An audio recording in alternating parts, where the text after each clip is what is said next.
सट सुतराई सत संगत पाई पारस परस विराट से।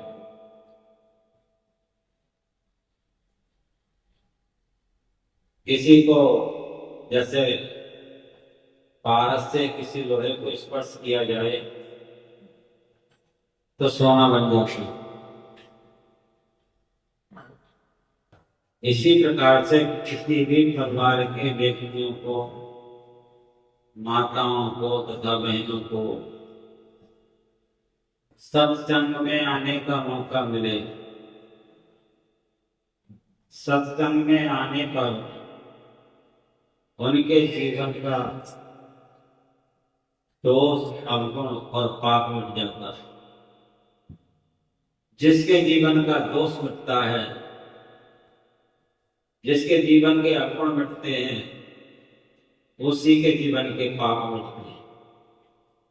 ये सत्संग का प्रभाव होता है।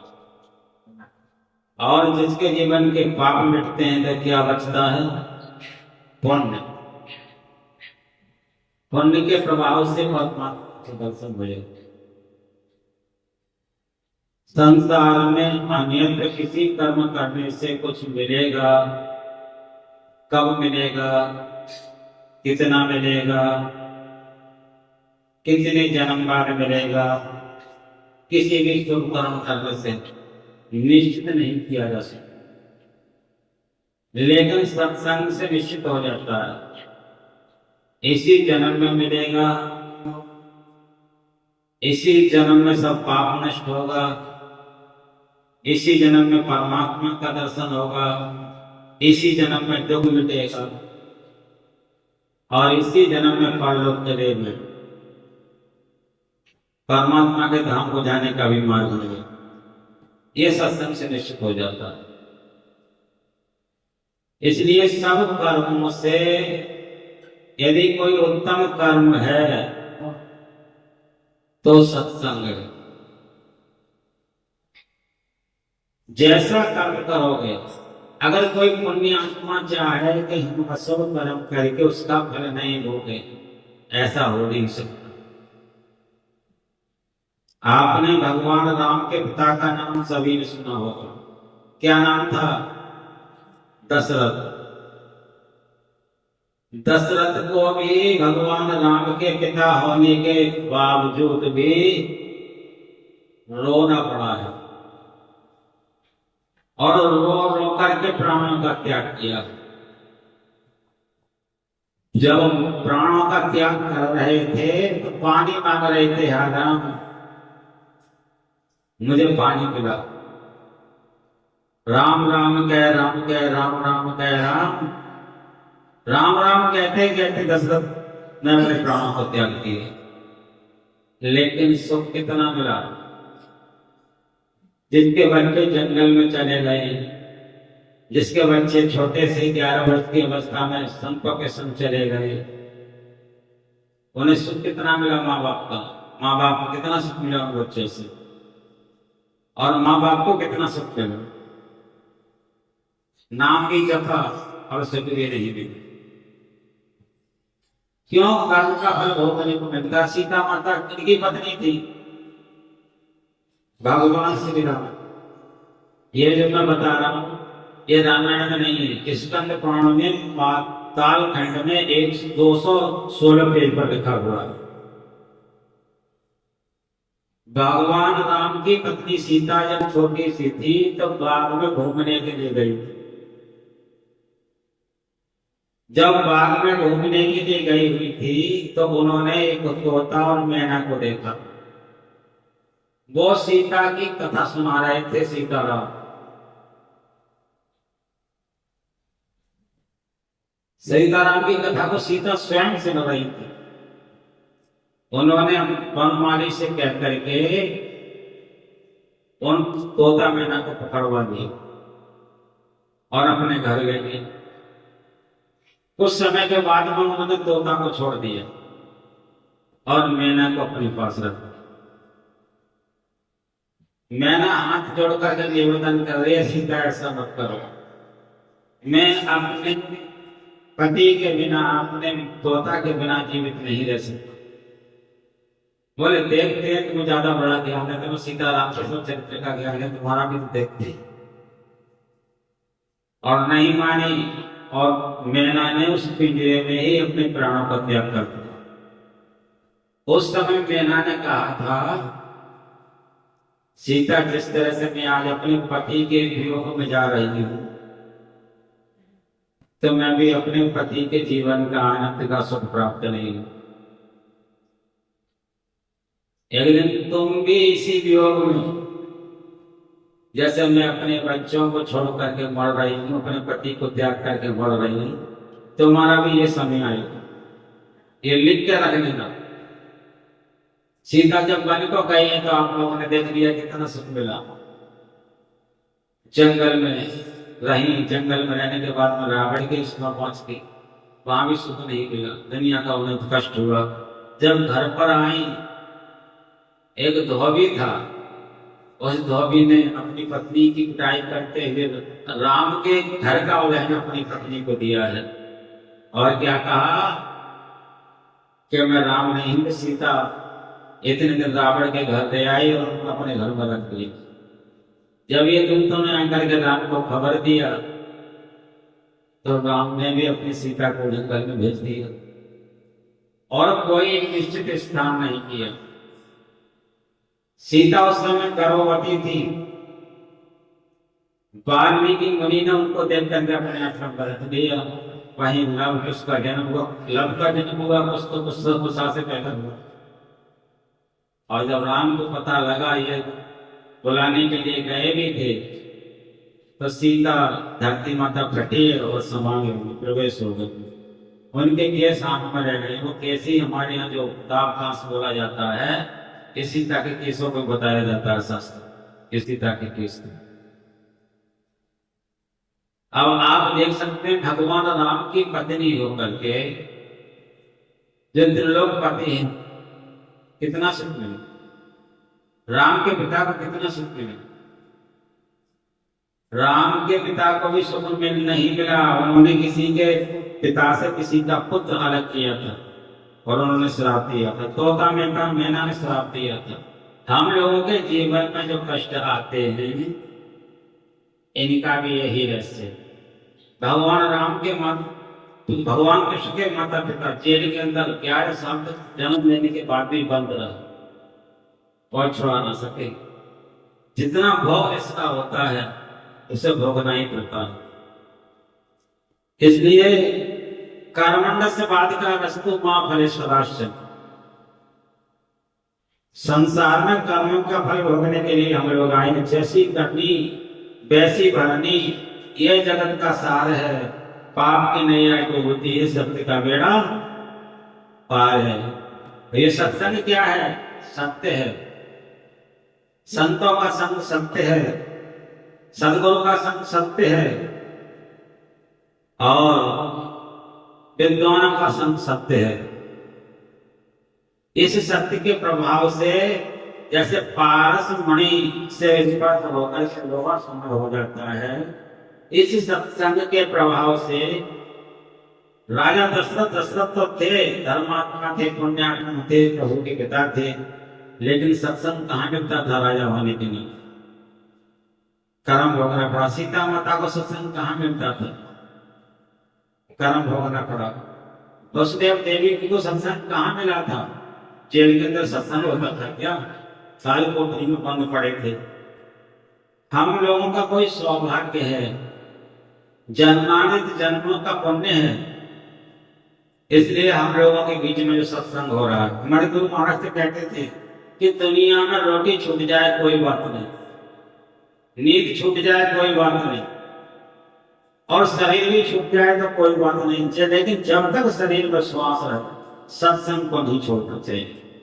और उन्होंने कह दिया, सत्संग नित्य और ध्यान नित्य, नहीं तरत संलग्न हो, व्यभिचार चोरी नशा हिंसा झूठ तजना चाहिए। सत्संग कितनी बड़ी वस्तु है।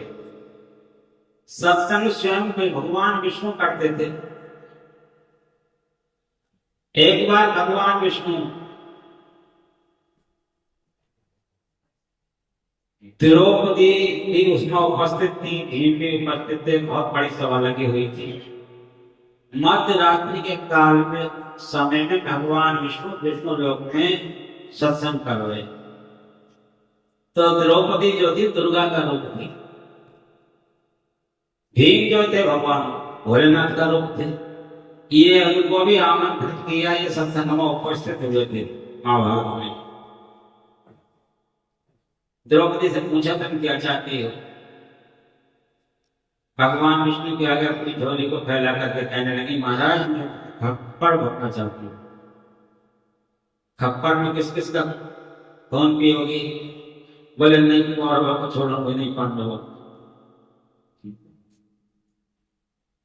भगवान विष्णु ने कहा सत्य कहाँ रहेगा? भगवान विष्णु ने इशारा दिया, ऐसे मौके पर अपने आप को बचा दो। एकदम भीम उठे और चरणों में गिर पड़े, मां तुमको प्रणाम है, हम 5 भाइयों को बख्श दो। भगवान विष्णु ने प्रार्थना की उन 5 के प्राणों को बख्शने के लिए। द्रौपदी ने काली का रूप धारण कर लिया, बोले बख्श दो। कहने का तात्पर्य है कि सत्संग आज से नहीं हुआ, जब से सृष्टि की रचना हुई है सत्य का संग होता रहा।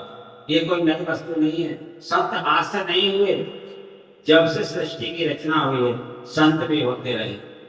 हम लोग किसकी संतान है? सब किसको पूछा जाए तुम्हारा गोत्र क्या है, तो कोई बताएगा कश्यप है, कोई बताएगा गर्ग है, कोई बताएगा उपाध्याय है, कोई बताएगा भारद्वाज है, कोई कुछ बताएगा, कोई कुछ बताएगा। लेकिन जितने गोत्रों का नाम लेगा वो गोत्र वो कौन थे?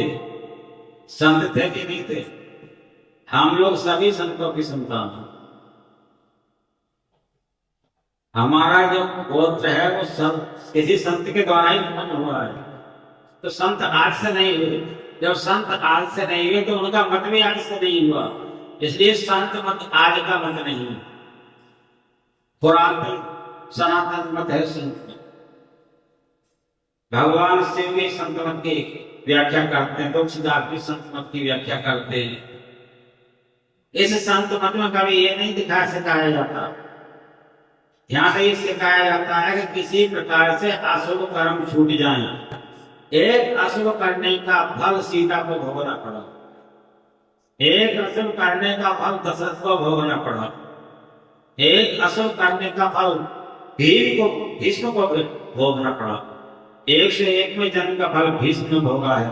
101 में जन्म में उन्होंने एक दुमई नाम का सर्प को मारा था और एक झल बेलिया पे टांग दिया था। वह सर्प 6 महीने तक जीवित रहा और बाण जब भीष्म के लगे थे उन्हें भी इतने दिन तक ही जीना पड़ा, कर्म का फल भोगना पड़ा। वही दुमई नाम का सर्प द्वापर युग में अर्जुन बना और कर्म का फल भोगे। तो कोई न काओ कर दाता, नित्य कृत कर्म भोग सुन भ्राता। इस संसार में जो भी आया है अपने ही कर्म भोगने के लिए आया है, किसी और का फल नहीं होता है, अपने ही कर्मों का फल होता है। लेकिन जिस कर्म के शरण में चले जाते हैं, संतों का यह मन है कि वो जन्मार्जित जन्मों के पापों को मिटा देते हैं। एक बार मैंने कथा में सुनाया था, एक गुरु का शिष्य आधा अधूरा तपस्या करके खत्म हो गया। आधा अधूरा तपस्या कर पाया था, तब तक उसके मन में सोने चांदी की लालसा उठने लगी। तो मेरे घर में भी सोना होता, अगर किसी सेठ के जन्म लिया होता, किसी राजा का जन्म होता, मेरे घर में भी चांदी होता। ऐसे आज की तरह भावना पड़ रही थी। उसी समय में उसका सांस का हिसाब पूरा हो चुका था और उसे मरना पड़ा। जब जिस तरह उसकी भावना थी उसी तरह उसको मरना था। और मर करके यमराज ने पहुंचा। यमराज ने कहा तुम्हारा सोने चांदी में ज्यादा विश्वास है, आप तुम सोने चांदी को जितना चाह प्राप्त कर लो, हम तुमको मनुष्य बना करके भेज सके। मनुष्य बन गए था संत, अवसरग्रस्त बन गए। ग्रस्त न करे तो किसी सरकारी नौकरी से लग गया, बड़ा पद प्राप्त कर लिए, धन की कोई कमी नहीं, खूब पैसा आता था। बड़ा पद प्राप्त होने के बाद उसकी ड्यूटी हरिद्वार में लग गई। इसी तरह घूम रहा था। शाम की निद्रा के समय में एक जंगल में गुरु महाराज का उसका इंतजार कर रहे थे। प्रकृति अपने आप अपनी तरफ खींच लेती है समय आने के अनुसार। ऐसे ही संत सदगुरु के अंदर इतनी पावर होती है, जैसे चुंबक आपने देखा है, चुंबक साधारण लोहे को खींच लेता है। ऐसे संत सदगुरु अपने भक्तों को ज्ञान दे दे करके चाहे किसी के माध्यम से कैसे देते हैं, वो अपने भक्त को निर्मल कर देते हैं, उनकी बुद्धि को पवित्र कर देते हैं और उन्हें अपनी तरफ खींच करके उन्हें जन्मार्जित जन्म मरण के फंदे से ही निकाल देते हैं।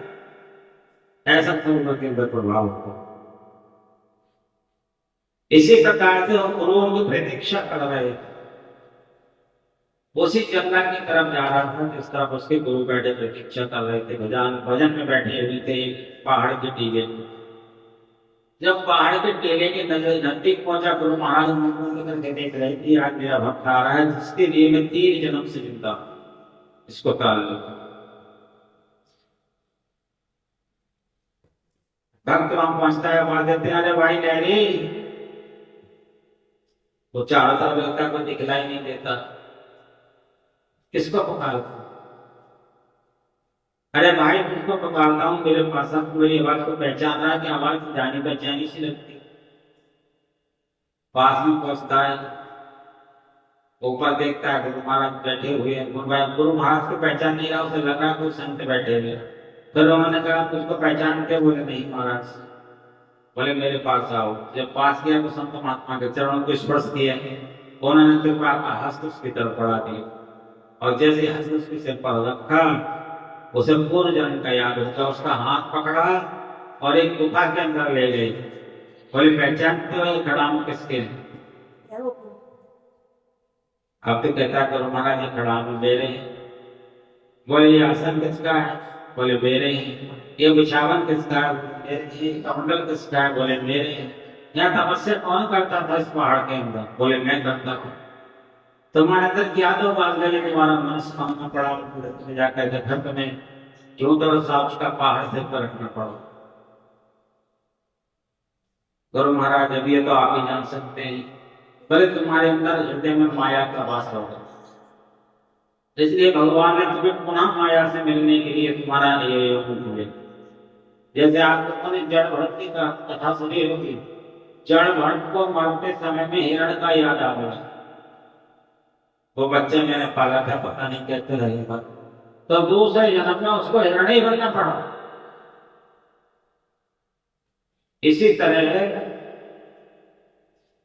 तुमको भी इसी कारण से ये जन्म मिला। बोले गुरु महाराज अब मेरे को क्षमा करो, मैंने छोड़ी नौकरी बच्चे परिवार सब छोड़ा, अब तो बस आपके चरणों में बैठकर मैं भजन करना चाहता हूँ। बोले अब मैं तुझे भजन करने का मौका नहीं दूंगा, अब तुम मेरे हिसाब से काम करेगा। हम जो भी सब लोग कर्म कर रहे हैं बिना सदगुरु की इच्छा के, बिना ऊपर वाले की इच्छा के कुछ नहीं कर पा रहे। ये हम अपने बीच में इच्छा फंसा देते हैं कि हम अपनी इच्छा से कर रहे हैं। जब हम अपनी इच्छा से करते होते तो हम अपनी इच्छा से श्वास भी ले सकते थे नहीं। और जब श्वास ले सकते थे तो कभी हम मरते भी नहीं, मरने की कोई जरूरत ही नहीं, मरते फिर नहीं मरते। लेकिन हम तो श्वास लेते होते तो श्वास रुक जाती है, हम तो श्वास लेते और श्वास रुक जाती तो जमीन में हमारा कुछ नहीं रहता है, ना मकान रहता, ना रिश्तेदार रहता, ना परिवार रहता, ना धन रहता, ना दौलत रहती, ना कोई अपना रहता, ना कोई पराया रहता, कुछ भी अपना नहीं रहता। ये शरीर भी अपना नहीं रहता। इस शरीर की देखभाल भी हम नहीं कर सकते, चाहे इस पर चेंटी लगो, चाहे इसको जलाओ, चाहे इसको गाड़ो, हम इस शरीर की रक्षा नहीं कर सकते। ये सब हमारे देखते देखते होता है कि नहीं होता है? हमारे देखते देखते होता है, इसलिए हम कुछ नहीं करते। यथार्थ सदगुरु की कृपा से सब हम कर रहे हैं। हम लोगों की पहले ऐसी भावना रही कि किसी भी योनि में कि हमारे पास हम मनुष्य होते, धन होता, ये होता, वो होता। हमने कभी ये नहीं चाहा होगा कि हम भगवान के होते या भगवान का, हम ये भगवान हमारा। अब भी हम नहीं चाहते, मैंने उस दिन पूछा था इनके सत्संग हो रहा था तो मैंने कितने लोग ऐसे हैं जो भगवान से मिलना चाहते हैं, किसी ने हाथ नहीं उठाया। अच्छा भगवान से मिलेंगे तो मैंने भगवान से प्रार्थना क्या करेंगे, कोई बता सकते हैं? कोई नहीं बता सकते, क्योंकि भगवान से मिलने की कभी इच्छा ही नहीं थी। सत्संग का बुलावा दे दिया, दो चार गाने नाचने गाने के लिए चले आए, थोड़ी बहुत कथा सुनकर फिर जैसे के तैसे घर चले गए। सुबह को 5 बजे के 6 बजे के बाद उठे, खाना खाया, नहाए धोए और अपने काम पर लग गए। ऐसी तैसी में भगवान जब, ऐसी तैसी में मालिक देव संसार को, ऐसी तैसी हमारी आत्मा में जाओ, चाहे नरक में जाओ, स्वर्ग में जाओ, हम हमारी मस्ती में फिरे। सत्संगियों का ये हिसाब नहीं होना चाहिए। सत्संगियों को तो चाहिए ब्रह्म मुहूर्त में उठ बैठना, उठना। सत्संगियों को चाहिए तो उठते ही अपने माता पिता को याद करे जिन्होंने जन्म दिया, क्योंकि माता का ही और पिता का ही शरीर से हमारा शरीर उत्पन्न हुआ। तो इस शरीर को तारने वाले अब हम हैं, इसको शरीर को देने वाले माता पिता थे। इस शरीर में रहने वाले परमात्मा की आत्मा है। जैसे शरीर की भूख किससे बुझती है? अन्न खाने के बाद। अगर पेट में भूख लगी हो, अन्न मत खाओ, कुछ मत खाओ तो नुकसान होगी? नहीं होगी। दुनिया में 1 लाख बेटा मिल जाए, अरबपति राष्ट्र के मालिक हो जाओ, पूरे राज तुम्हारे नीचे हो जाए,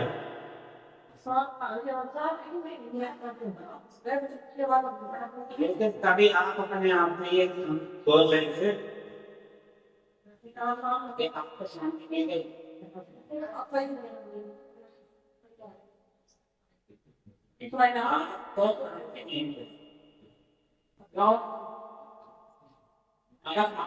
शांत है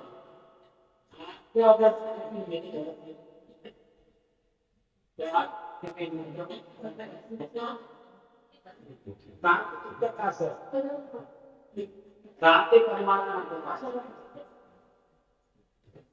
शांति किसी के पास नहीं, शांति परमात्मा के पास। और शांति जो प्राप्त कर लेते हैं उन्हीं को संत कहते हैं।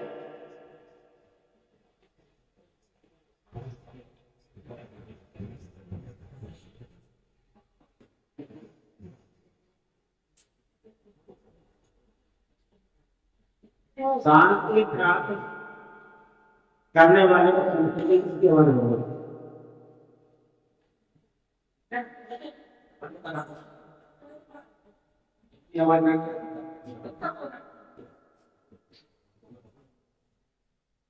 शांति प्राप्त करने वाले को ही शांति, परमात्मा प्राप्त करने वाले को ही शांति। अन्यथा आप देख रहे हैं इतने इतने बड़े देश के मालिक ही कौन है?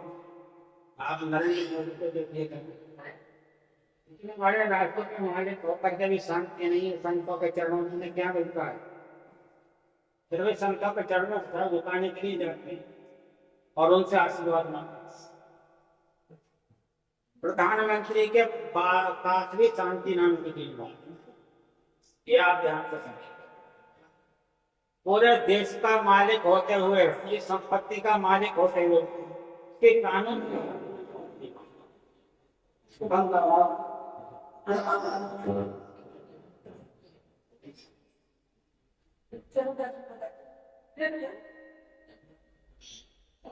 उसको शांति बंद कर दो। इतने बड़े प्रधानमंत्री की जब शांति नहीं, आप लोग किसी के मंदिर में, किसी के घर में, अपने घर में कितना ही धन प्राप्त होने के बाद भी शांति मान सकते हैं? शांति मिलती है सत्संग से, ज्ञान मिलता है सत्संग से, और परमात्मा भी मिलता है सत्संग से। ज्ञान, सत्संग और 4 चीजें मिलती है, अर्थ, धर्म, काम और मोक्ष। अब मोक्ष को किसी को एक पूरा राष्ट्र की संपत्ति दे देना और राष्ट्र की संपत्ति देकर के कहना कि हमें मोक्ष दे, मैंने मोक्ष मतलब जीवन, इस जीवन में भी हमें सुख शांति हो, इस जीवन में भी हमें ईश्वर का दर्शन हो, और उस जीवन में जाए तो जाने से पहले हमको सब पता हो कि हम कहाँ जाएंगे, कैसे रहेंगे, कौन सा हमारा घर होगा और किस घर में हमारा घर होगा, और कौन हमारा कार्यभार होगा और हम किससे। शांति उसको कहते हैं हमें जाने से पहले अपना पता मिल जाए, तो आदमी निडर हो, उसे डर नहीं रहता। डर मौत का डर किसको रहता है? इसे ये पता नहीं कि मैं मर करके किस योनि में जन्म लूंगा, जमीन के अंदर लूंगा, पानी में लूंगा, पृथ्वी पर लूंगा, नाना प्रकार की योनियां, पहाड़ में लूंगा, वृक्षों में लूंगा, कहाँ जन्म लूंगा, और उस योनि में कितने दिन अपने जीवन को व्यतीत, ये किनको पता नहीं होता है? जो लोग भजन नहीं करते। ये किनको पता नहीं होता है? जिन्हें ज्ञान नहीं होता है। ये किनको पता नहीं होता है? जिसका सत्संग से मन जुड़ा नहीं हो। ऐसे व्यक्तियों को ये पता नहीं होता कि आया हूं मैं कौन और जाऊंगा मैं कहां, आया कहां से, कौन है, जाएगा तो कहां, ये सच्चे गुरु से जान ले बस हो गया है, मन का कर्म मार ले बस। इस पृथ्वी पर हम किस लिए आए थे? सब माताएं बैठी अपना हाथ उठा करके बता सकती है इस पृथ्वी पर हम किस लिए आए थे। जो को भोगने के लिए, भोगने के लिए इस पृथ्वी पर हम आए थे भगवान से मिलने के लिए, राक्षसों से या नरक से मिलने के लिए, तो कौन से मिले? शरीर में बच्चों को समझ पड़ तो हुई, इन बच्चों से समझा दो तो अपनी तरफ देने वाला।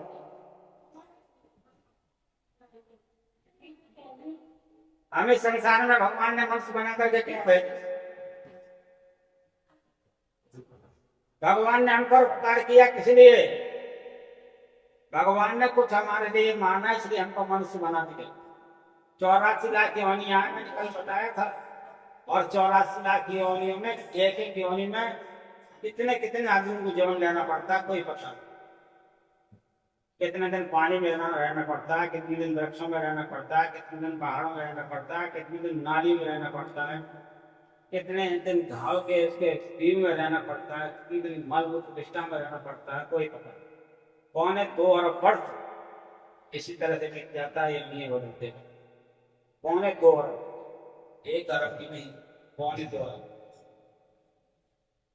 और इतने वर्षों तक हम नरक हो गए थे, तब कहीं एक बार मनुष्य, और मनुष्य जन्म लेने भी गया तो क्या फायदा?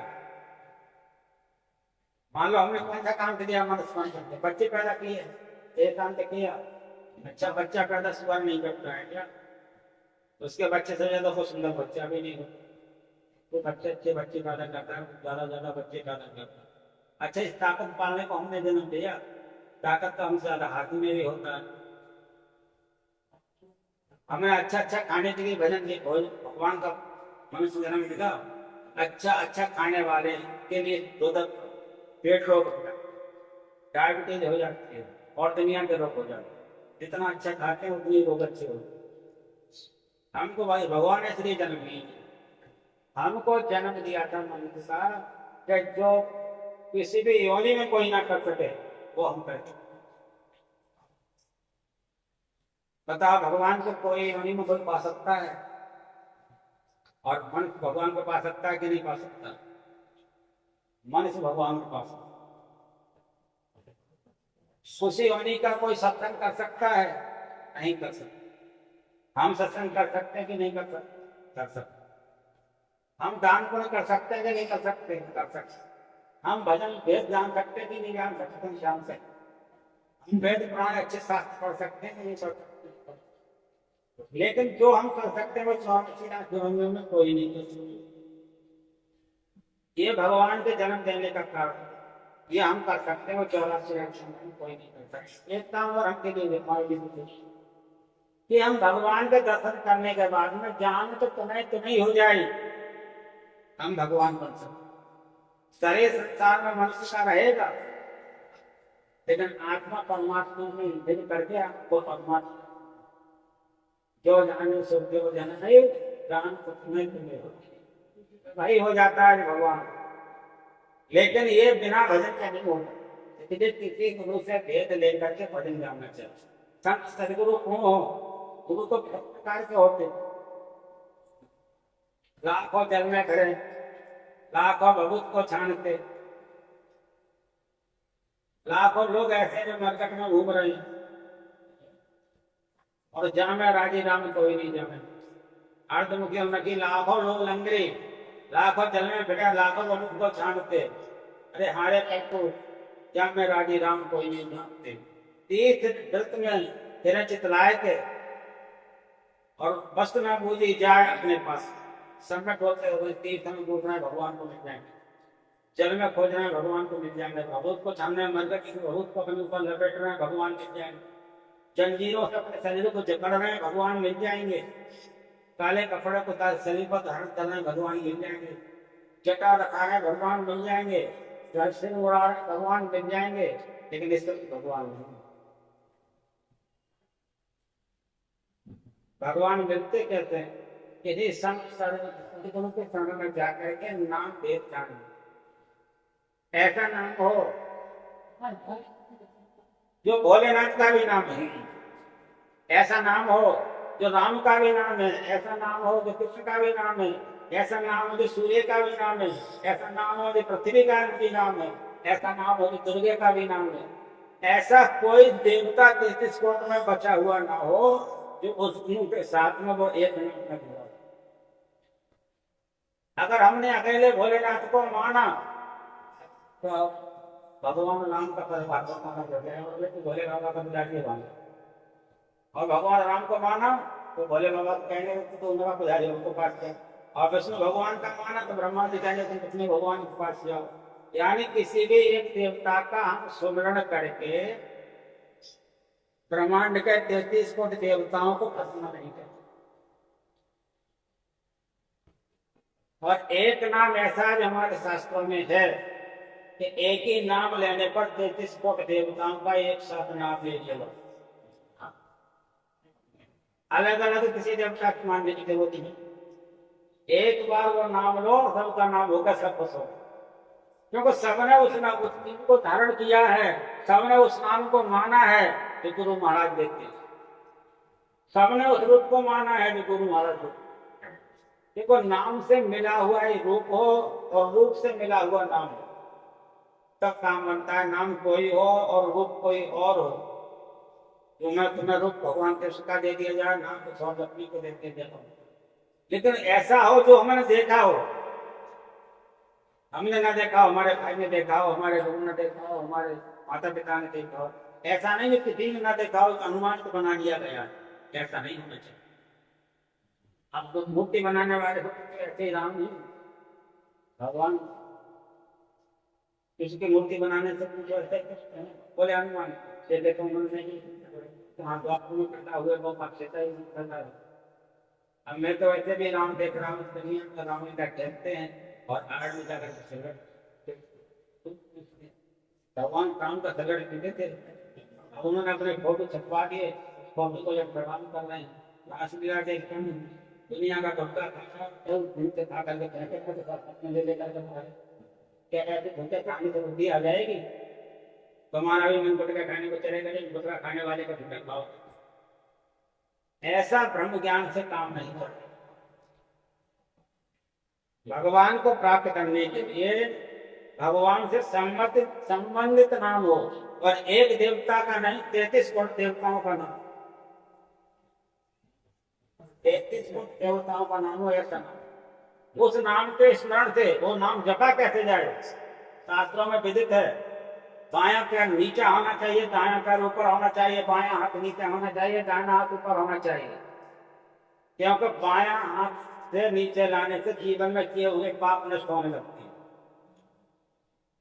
जैसे कटते हैं, जैसे तलवार से किसी चीज को काटा जाए, ऐसे ही जन्मार्जित जन्मों का पाप जब यूं करके मूली की रेखा पर, इस मूली की रेखा को रखा जाए और यूं रखिए और तब यूं करके भजन, तो जितनी बार तुम नाम लोगे और जिस देवता का तुमने जिस जन्म में पूजन किया होगा उस जीवन के पाप वही देवता उस रूप में आकर के उस जीवन के पापों को काटते हैं। कितना पहुंचा हुआ वेद शास्त्रों में। ऐसा नाम जपने से जन्मांतर जन्मों का पाप इसी जन्म में नष्ट, दूसरे जन्म में जाने की जरूरत नहीं। और इसी जन्म में भगवान का दर्शन, जीवित दर्शन देखिए, जीवित आत्मनाम और जीवित जगपत से मिलो जीवित हो कल्याण। मुआ पीछे मुक्त बतावे, मुआ पीछे मेला दादू भूले गेला। जीवित दर्शन इसी जन्म में होगा, लेकिन विधि तो जान लो, और विधि जानने से पहले अपने को पवित्र करना पड़ेगा। सत्संग कम समय में सुना रहा हूँ, उनका मंदिर का 6:30 इसलिए सत्संग को जल्दी संपन्न की तरफ ले जा रहा हूँ। अपने को पवित्र करना पड़ेगा। अच्छा, पवित्र किससे हो? अकेले सत्संग से ही पवित्र नहीं हो जाता है, खान पान से भी पवित्र होता है, रहन सहन के स्थान से भी पवित्र होता है। खान पान कैसा हो? जब कभी भी हम किसी भी रसोई में जाएं, रसोई को कहते हैं अन्नपूर्णा माता। क्या कहते हैं? अन्नपूर्णा माता। और अन्नपूर्णा माता में बिना स्नान किए कभी भी न घुसे। पहले अपने को हम पवित्र, स्नान करने के बाद में अन्नपूर्णा माता को प्रवेश करें, तब किसी को चाय दें, तब किसी को पानी दें। बना कैसे? ये नहीं नहाएंगे बाद में पहले चाय पी लेगा, सही उठे पल्ला करो ना मुंह धो, तब चाय बना के पी लेगा, फिर सुटकने लग गई पेट में। बता गंदे मुंह से आप चाय बना रहे हो, उसी से पी रहे हो, क्या ये पवित्र है माना जाएगा? ये भगवान को भोग योग माना जाएगा? जो भगवान को भोग नहीं लगा सकते उसको हम पवित्र नहीं कहते। भगवान तो हमारे शरीर में भी भगवान का अंश है। वो आत्मा भी तुमसे प्रसन्न नहीं होगा, वो कहेगा तू ऐसी योनि को चाहता है, ऐसी योनि में मुझे भेजना चाहता है जिससे मैं कभी स्नान होता ही नहीं, इसलिए ऐसे मुंह से तुम भोजन कर रहा है, ऐसे मुंह से तुम भोजन करा रहा है। ऐसे भगवान नहीं होता है। इसलिए जिस रसोई में प्रवेश करें उसमें भी पवित्र होकर के प्रवेश करें। उसमें जो भी सामान बनाए पहले जिसको इष्ट मानते उसके अर्पण करें, और जितनी देर सामान बनाए जिसको हम अर्पण करना चाहते हैं उसी के नाम का गुणगान करें। इससे तुम्हारा शरीर पवित्र होगा, मन पवित्र होगा, अब पवित्र होगा। फिर तुम भजन करोगे तो उस भजन में मन और अच्छा लगेगा और जल्दी पाप कटेगा। फिर सत्संग सुनोगे, ज्ञान इतना जागृत होता चला जाएगा कि 82 बाद में बोलेंगे तुम्हारी समझ में पहले आने देगा। ऐसा कल्याण शुरू होगा।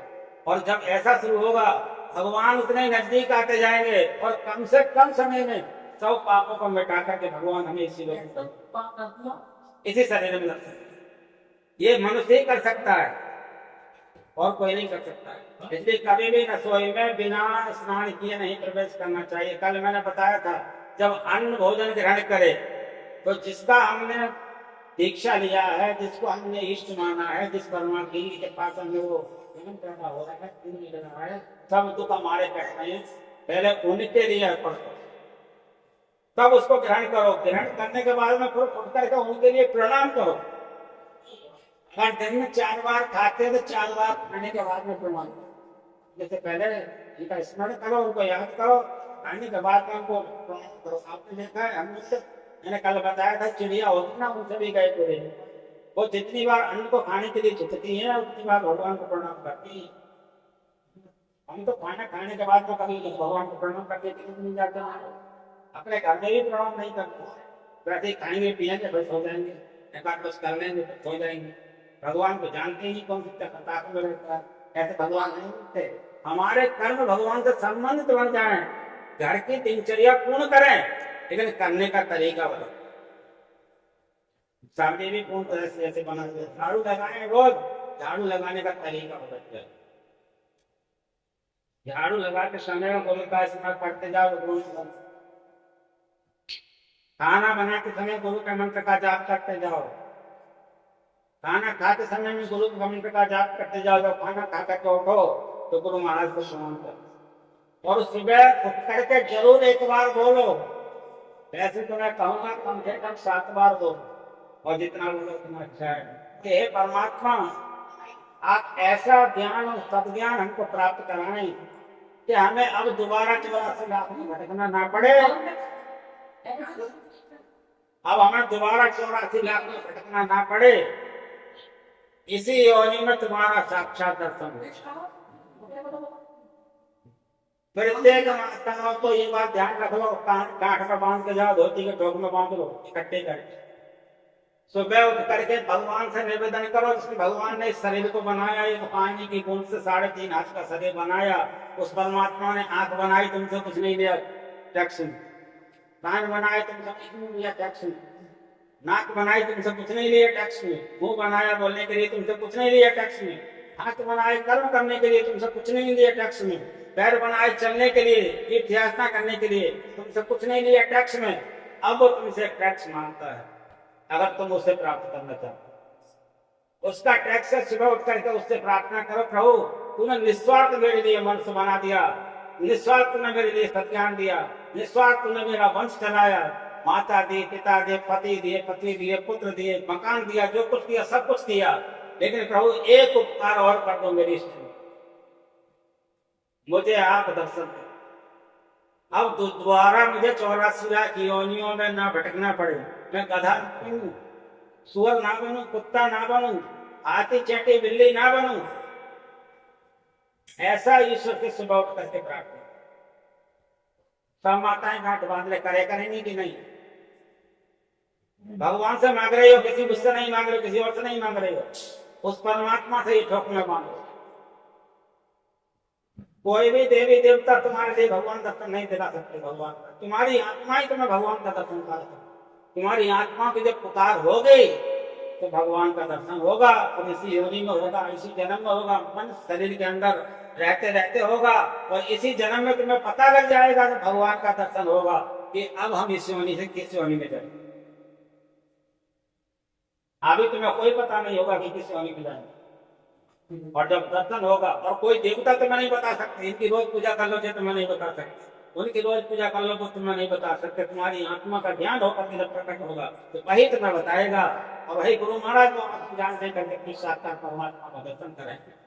वो पावर तुम्हारे अंदर है, वो 33 करोड़ देवताओं के अंदर पावर। इसलिए गोस्वामी तुलसीदास रामायण में 122 में साफ कह दिया था कि बड़े भाग्य मानस तन पावा, सुर दुर्लभ सदगम चंद्रावा। सुर कहते हैं देवताओं को, जो शरीर देवताओं को पाना दुर्लभ है, वो परमात्मा ने हमको सौंप दिया है। कितनी बड़ी बात। जब मनुष्य शरीर हम लोग जैसा सौंप दिया तो क्या वो हमको दर्शन देने के लिए देर लगाएंगे? हमारी तो चेष्टा जगे, हमारे तो भाव जगे, हमारी तो पुकार जगे। और कोई भी देवता तुम्हें भगवान का, ईश्वर का, परमात्मा का दर्शन, तुम्हारी आत्म बल और तुम्हारा भाव बल जब जग करके भगवान को पुकारेगा तभी भगवान का साकार दर्शन इसी शरीर में हो। इसलिए 3 बार सुबह उठ करके अपने माता पिता को प्रणाम करो, 4 बार पिता को, 3 बार माता को, और गुरु का जितना नाम ले सको उतना नाम लो। बहुत हो हमें इसी जन्म में आप दर्शन दे दो, अब हमें 84 में भटकेंगे। जो भी बनाओ भगवान का भोग लगाओ, और भोग पाने के बाद में फिर भगवान को प्रणाम करने के लिए जाओ। ये सत्संग सिखाता है। मान बढ़ाई जब से आई तब से किस्मत फूटी, और स्वामी स्वामी हो बन लगे नगर राम सोच। इस शरीर पर मान बढ़ाई क्या खत्म? ये शरीर तो नरक का एक घर है, जितना जिसमें भरा हुआ सब नरक ही नरक। हाड़ है तो नरक में है, खून है तो नरक में है, मांस है तो नरक में है, इष्ट है मलमूत्र है तो नरक में है। इनसे उद्धार होने वाला नहीं, इसके द्वारा जो कर्म हो जाएगा उससे उद्धार होने वाला। इसलिए हमको प्रार्थना करनी चाहिए कि प्रभु अगर तुम हम पर करुणा इतनी करी है, 84 लाख योनियों में हमें मनुष्य योनि प्रदान की है, तो प्रभु इतना कृपा और कर दो कब हमें दोबारा 84 में जाना नहीं। एक बार अपना दर्शन दे दो, इतनी हिम्मत। अगर ऐसी लगन हो गई और भजन होगा, हो सकता है भजन में जब बैठोगे तो प्रभु पहले सामने हो। ये भी अपने भाव के ऊपर बात हो, जब तक तुम्हारा भाव निर्मल नहीं होगा। इसलिए राम ने कहा था रामायण के अंदर, निर्मल मन जन सो मोर पावा, बोय कपट छल चित्र में। मैं छल और कपट से प्रिय रहने वाला, मेरा सत्संग होता है कहीं छल कपट की बात नहीं हो।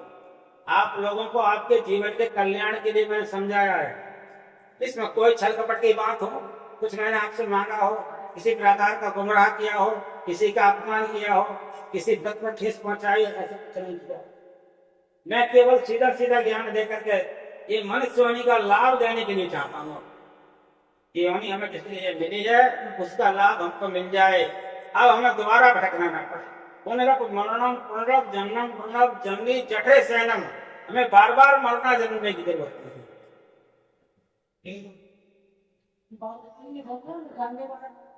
यस्मिन् श्रुत्यं प्राप्ते दृष्टे सति मुखाग्रते आनंदयात् भूतान जीवितम तस्वभूति। पश्चिम जी अपने उसमें लिख रहे हैं, पश्चिम जी का वचन है कि इसी जन्म में ऐसे व्यक्ति की प्रशंसा करो जिसके नाम लेने से आनंदयात् भूतान, सब जीवों, भूत कहते हैं जीवों के लिए, सब जीवों को आनंद शुरू हो जाए। जीवितम तत्वते, जीवित जीवित भी वो आनंद में रहे, उसकी शोभा सदना करता रहे और मरने का बाद भी उसका वर्णन करता रहे। वैसे भले ही तुम्हारी संतान तुमको रोटी दे या ना दे, आप भगवान का भजन करके देखना, आपके चरणों की सेवा व सेवक बन जाएगी आपकी संतान। जैसे आवाज दोगे वैसे ही कटती जाएगी, 60 साल की क्यों ना हो जाए, आपकी बात को ठुकराएगी नहीं।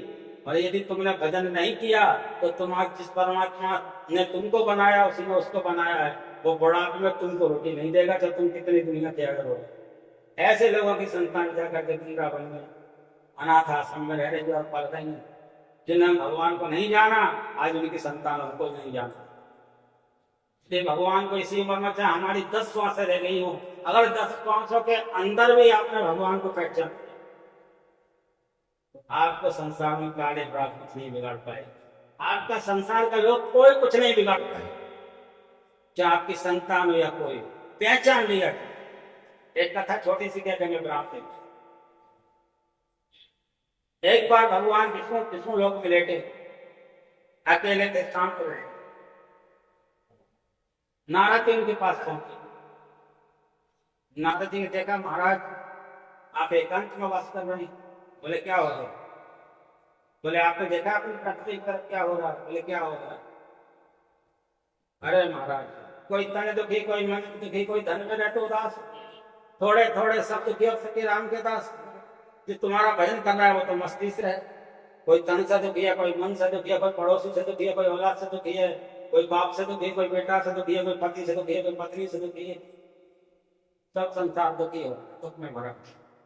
संसार दुखालय सागर है। महाराज भगवान ने कहा तुम्हें क्या कर? बोले तुमको एक बात की पता नहीं है नारद जी? बोले क्या? संसार का लोग बड़ा ही छली कपटी और धृष्ट है। बोले कैसे? बोले दुनिया में सब कुछ करने के लिए जाता है और आरती में आकर के कहता है तन मन धन सब दिया, और बाद में पता है पीछे से क्या कहता है? कब्जा बना रहेंगे। सब कुछ तेरे लिए अर्पण करना चाहता है, कर देता है मेरे लिए, और देने के लिए बाकी पास कुछ भी नहीं। अगर मेरे नाम पर भी चढ़ाएगा तो पौड़ी छदाम निकालेगा, चढ़ाने की भी ताकत नहीं। और क्या बताऊं तुम्हारे को, दुनिया में पाप करने जाएगा और पाप करके मेरे ही स्थान पे आएगा। भगवान का स्थान कौन सा माना गया है? जहाँ भगवान का गौरवानुवाद होता है, जहाँ भगवान की लीलाओं का प्रचार होता है, जहाँ भगवान की लीलाओं का दर्शा करके भगवान से मिलाने का उपाय बताया जाता है, वह पुण्य में स्थान माना जाता है। इस समय भगवान राम के हम पुण्य में स्थान में बैठे नहीं हैं। भगवान राम के मंदिर में भगवान राम की कथाओं का गुरुदेव की कृपा से वर्णन हो। उस समय में भावी आदमी क्या करता है? भगवान का विष्णु पुराण में लिखा है, अन्य क्षेत्रे कृत्यम पापम पुण्य क्षेत्रे विनश्यति। संसार में आदमी कोई कितना ही बड़ा पाप करके चला है, और जैसे ही मेरी शरण में आता है मैं उसके समस्त पापों को नष्ट कर देता हूँ। और पुण्य क्षेत्र कृत्यम पापम वज्र लेपम भविष्य, जैसे ही पुण्य क्षेत्र में आकर के वो पाप शुरू करता है उसके ऊपर वज्र लेपन कर देता हूँ। इतना बड़ा वज्र लेप करता हूँ कि ना तो कभी उसकी बुद्धि काम करती, न कभी सत्कर्म के लिए उसका शरीर काम करता, न कभी संतान उसकी काम करते। जो भी उससे संबंध, जितने संबंध बनते चले जाते हैं सब वज्र लेप के समान उसको होते चले जाते हैं। वो मेरे को कभी पहचान नहीं पाते और ना कभी उनका भला होता। भगवान ने बोले अगर तुम्हारी निगाह में ऐसा कोई व्यक्ति है तो ले आओ। नारद जी ने मैं लाता हूँ अभी आकर के पकड़ करके। नारद जी आए, घूमते घूमते घूमते घूमते जगह पहुंचे अच्छे स्थान पर। एक सेठ जी बैठे हुए थे, बड़ा लंबा चौड़ा तिलक लगाए। बोले तुम तो लगते हो भगवान के भगत हो। बोले जाओ तुम कोई संत हो। बोले चलो तो तुम्हें भगवान बुला रहे हैं। बोले भगवान बुला रहा है, अभी तक चला जाऊँ बाल करके जाना है, कोई ऐसा धंधा सेट नहीं है, अभी तक चला जाऊँ। अच्छा तो ब्याह चाहते? बोले हाँ चलो, इस साल में तुम्हारे बच्चों की शादी हो जाएगी। तब तो चलोगे? बोले फिर चलेंगे। बोले 1 साल बाद आए, बच्चों की शादी। बोले अब चलो।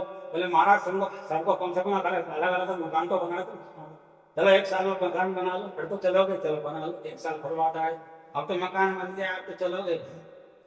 बोले अब तो अभी सब बच्चों की शादी भी नहीं हुई महाराज, शादी होगी तब चलेंगे। तो जब 1 साल बाद शादी नहीं होगी, चलना है। बोले नाती तो अभी दिखाई नहीं, नाती तो देखने, अब नाती भी हो गया, अब तो चलोगे? बोले तुम मेरे ही पीछे लग गए, क्या कारण है? दुनिया में कोई आदमी नहीं नजर आता? बोले ऐसा, तुम्हारा बचा 2.5 दिन जिंदगी का, और 2.5 दिन बाद तुम्हारी मौत होनी है। अब तुम बताओ, मौत से यमराज के घर में जाना चाहते हो, भगवान के घर में जाना चाहते हो? बोले 2.5 दिन तो बहुत है, मैं अपने बच्चे को कारोबार समझा दूंगा। अब वो 2.5 दिन बाद मर जाता है और नारद जी के संग नहीं जाता है। और मरने के बाद में पता है क्या होता है? उसको कुत्ते का जन्म। जब नारद जी ने उसके घर पर बार चक्कर लगाए नहीं, तो नारद जी ने कहा बेटा इस तरह मैंने तेरे घर पर चक्कर लगाए, तू भी उसी प्रकार से अपने पेट भरने के लिए घर पर चक्कर लगा।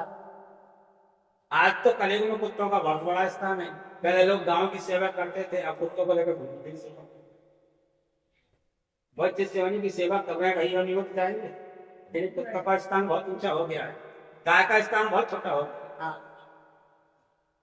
आज जब कुत्ता बन गए तब नारद जी आए, तो गुस्सा बोले कोई बात नहीं, अपनों के घर में तो हूँ, अपने के घर में क्या जाए नहीं।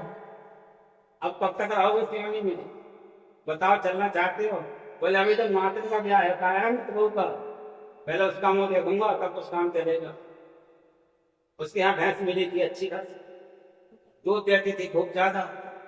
तो एक दिन कुत्ता गया, उसने दूध का उसका नाम दिया नहीं, तो कुत्ते ने कहा दूध सबसे पहले मैं पीऊंगा, क्योंकि उन्हीं के घर का बड़ा होता। जा करके मुंह डाल दिया। बहू को बड़ी गुस्सा आया, बेटा को लेकर लाठी उठे और एक कमर को नहीं धड़ तोड़ दिए पीछे में। अब तो चीखने लगे, से बड़े बड़े दरवाजे पे चीखे। फिर नारद जी आए, महाराज अब तो खुद बोले अपने नहीं तो मारा तो और बेचारे 3 दिन बाद मर गए। अब मरने के बाद में फिर उन्हें मिला उस माया के चक्कर में रही सर्व का।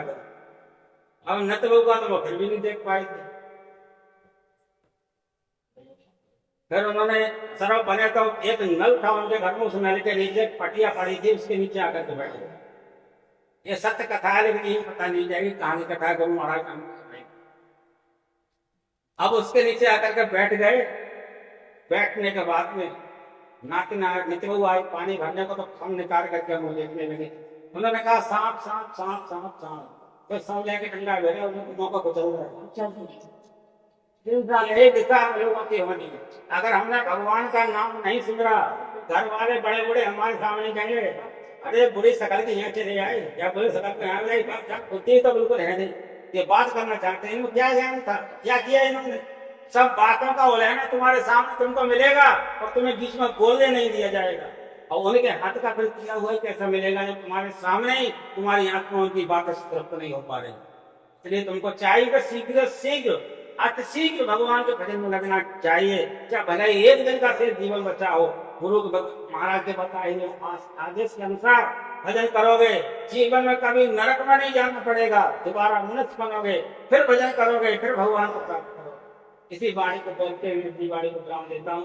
और श्री सद्गुरु महाराज की जय।